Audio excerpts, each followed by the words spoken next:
وسلم دائما أبدا على حبيبك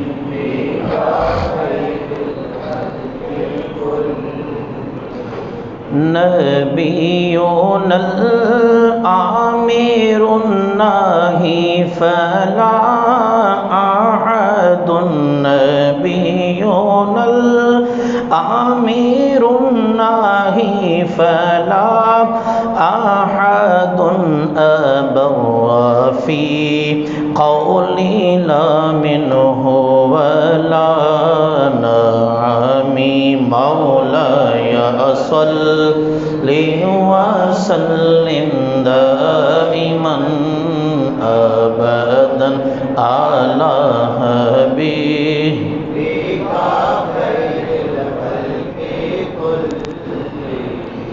بسم اللہ الرحمن الرحیم. معزز و محتشم نمازیان کرام، سامعین و ناظرین،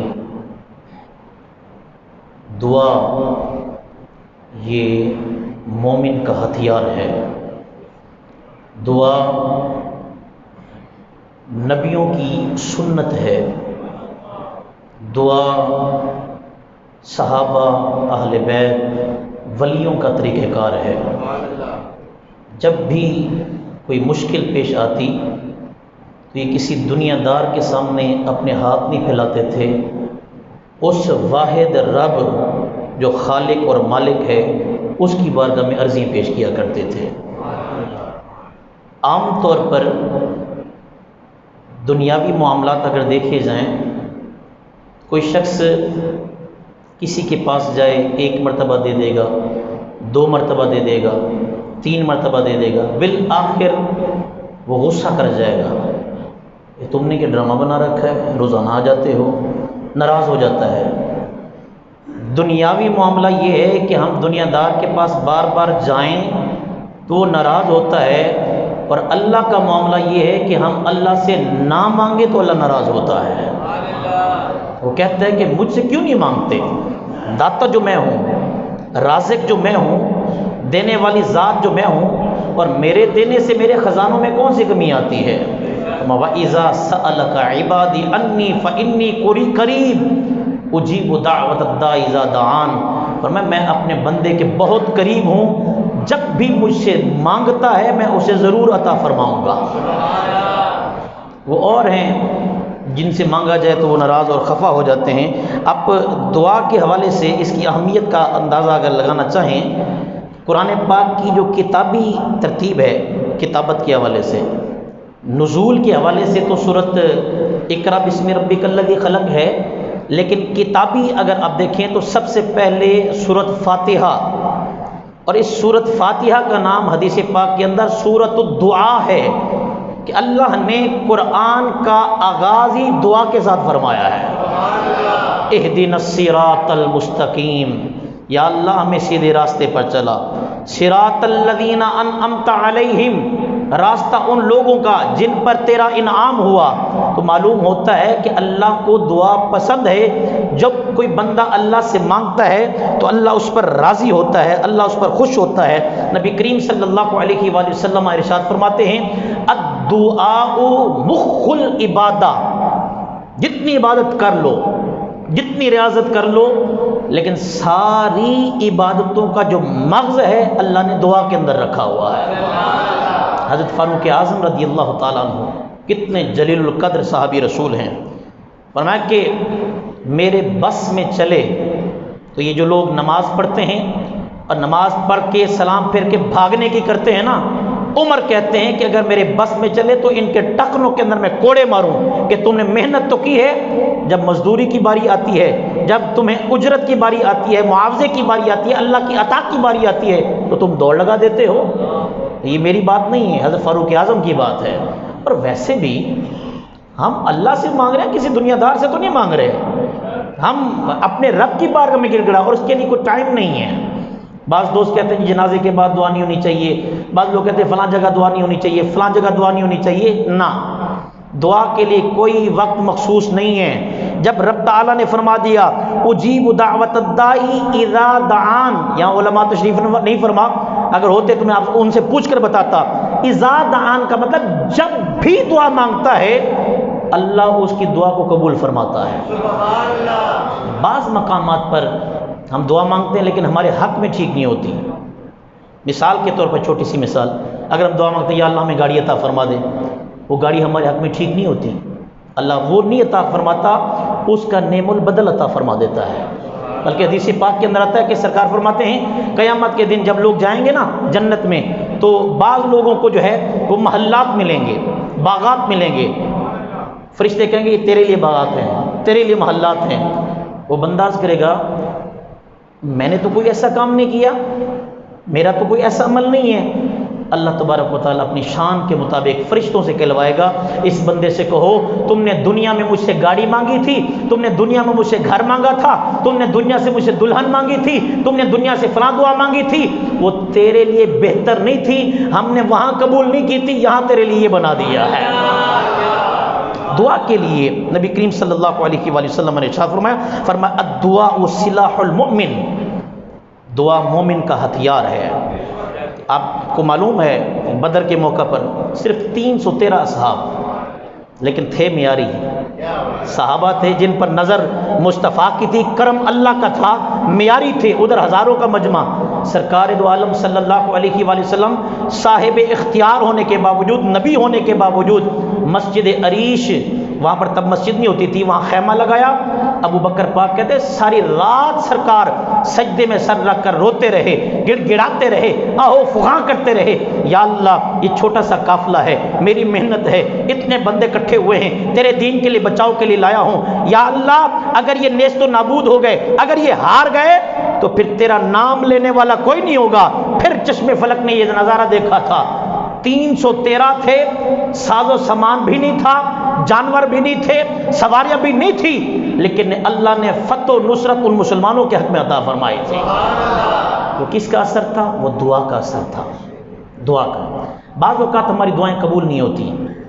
بزرگان دین فرماتے ہیں کہ جب پیٹ کے اندر لقمہ حرام ہونا دعا قبول نہیں ہوتی. حضور غوث اعظم رضی اللہ تعالیٰ عنہ آپ کی بارگاہ میں ایک شخص آیا، آ کر عرض کرنے لگا حضور مجھے میرا اسم اعظم بتائیے، میرا اسم اعظم کیا ہے؟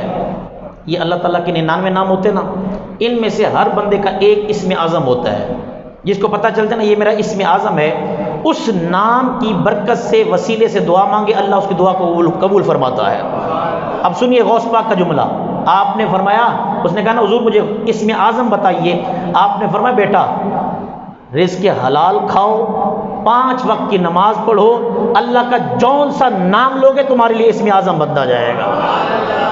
اصل میں ہمارے ہاں معاملہ یہ ہے کہ شرعی مسئلہ ہے کہ کنویں کے اندر کتا چلا جائے نا گر جائے، حکم ہے کہ 100 ڈول نکالو پانی کے، پھر کتا پاک، تو وہ کنواں جو ہے وہ پاک ہوگا.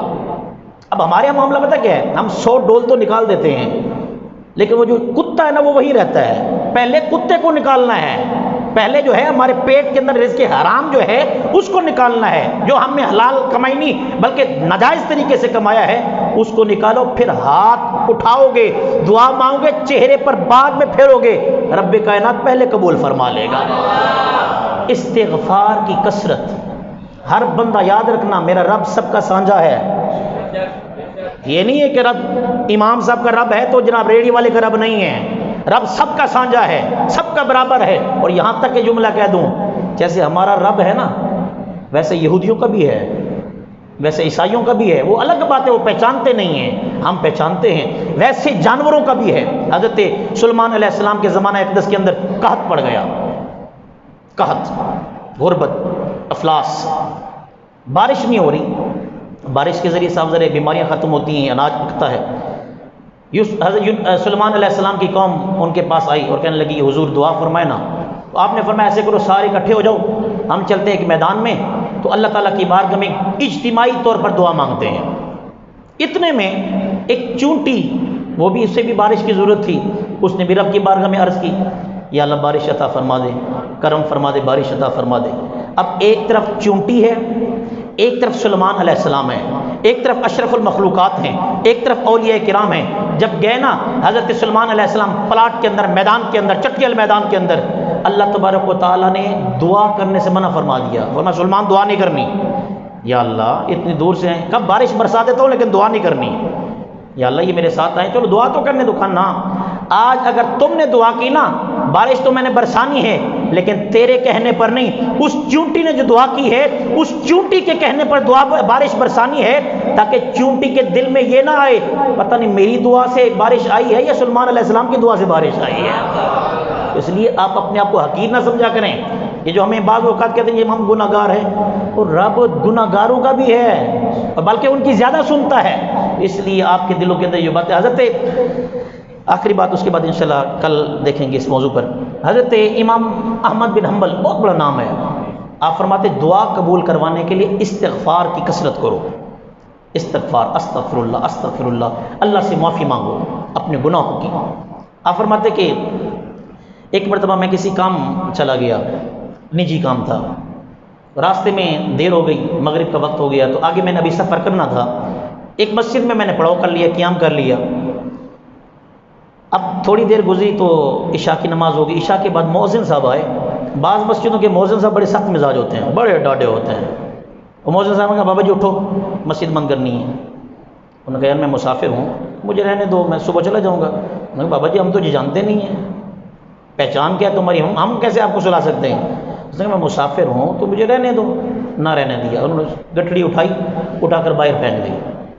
حضرت امام احمد بن حنبل فقہ حنبلیہ کے بانی، آپ فرماتے ہیں میں باہر نکلا، مسجد کے باہر دیکھا کہ ایک تندور ہے، وہاں ایک نان بائی روٹی پکا رہا ہے۔ میں اس کے پاس گیا، میں نے کہا یار مؤذن صاحب نے نکال دی ہے، آپ مہربانی کرو اگر اجازت دو تو میں تندور کے ساتھ بیٹھ جاؤں، سردی کی رات ہے، میں اجازت دے دو۔ اس نے کہا بیٹھ جاؤ بابا جی، اس میں کیا ہے؟ حضرت امام احمد بن حنبل کہتے ہیں میں بیٹھا، کیا دیکھتا ہوں، میں اکثر ایک جملہ کہتا ہوں میرے بھائیوں، بعض اوقات یہ دنیا دار، داڑھی کٹوانے والے بھی، پھٹے ہوئے کپڑے والے بھی، ملنگ، صوفی، بابے، جن کو ہم حقیر سمجھتے ہیں، اللہ نے ان کو بڑا مقام دیا ہوتا ہے۔ امام کہتے ہیں کہ وہ نان بائی روٹی پکانے والا کیا کرتا، پیڑا لیتا، استغفر اللہ استغفر اللہ، روٹی پکاتا استغفر اللہ، تندور کے اندر روٹی لگاتا کہتا استغفر اللہ، اٹھاتا نکالتا روٹی استغفر اللہ۔ آپ نے دیکھا، انہوں نے کہا بڑا عجیب معاملہ ہے بھائی، ہر بات پر استغفر اللہ۔ تو کہتے کہ یہ میں نے اس سے پوچھا کہ کیا کرتے ہو؟ اس نے کہا حضور مجھے کئی سالوں سے میرا معمول ہے، جو بھی کام کرتا ہوں استغفر اللہ میرے زبان پر ہوتا ہے۔ آپ نے فرمایا اس کا فائدہ؟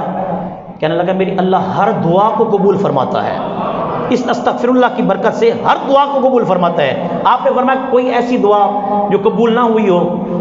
کہنے لگا حضور ہاں ایک دعا ہے، وہ دعا یہ ہے کہ میری بڑی خواہش ہے کہ میں امام احمد بن حنبل کو دیکھوں کہ امام احمد بن حنبل کیسے ہیں، میں یہ دعا میری بڑی دلوں سے ہے، بڑے عرصے سے ہے کہ میں دیکھوں، سنا ہے کہ بڑا مقام ہے، بڑا نام ہے امام احمد بن حنبل کا۔ آپ نے سینے سے لگایا، رو کر فرمایا یہ بھی تیری دعا قبول ہوگی ہے، لے مل لے احمد بن حنبل مجھے کہا جاتا ہے۔ دعا کے لیے استغفار بھی کی جو ہے وہ کثرت کی جائے، اللہ تبارک و تعالی ہماری دعاؤں کو قبول فرمائے۔ وآخر دعوانا الحمدللہ رب العالمین۔